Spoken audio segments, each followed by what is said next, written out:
Hello everyone, I'm Steve Henson. I'm the editor of the Pueblo Chieftain. We have all sorts of things going on that'll shortly be up at chieftain.com and in our next day's edition of the Pueblo Chieftain newspaper. I'm not even sure where to begin. Let's start with the weather. Let's try that.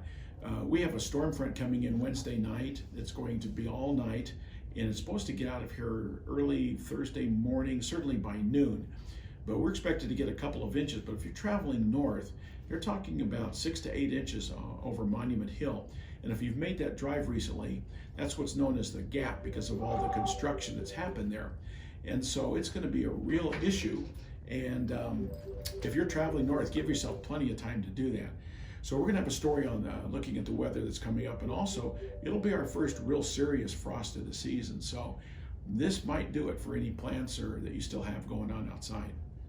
In addition to that, we've talked to some more members of the homicide victim's family that we were reporting on this homicide.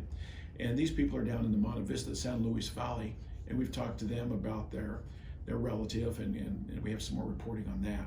Very, very, very sad deal. It's Bell Game Week. If you're not familiar with that, the oldest rivalry west of the Mississippi high school, and this involves Central and Centennial. It's gone over 100 years, and both schools are really fired up for it. The weather forecast is somewhere around 50 to 60 degrees at game time, so we expect a crowd of about 12 to 15,000 people. When you consider that Pueblo County is about 140 to 160,000 people if you include the entire county, and the city's about 110, if you look at it that way, 1 out of every 12 to 15 people are going to be at that game. I mean, so we'll be covering it like crazy, but there's all sorts of fun activities this week that we're also reporting on.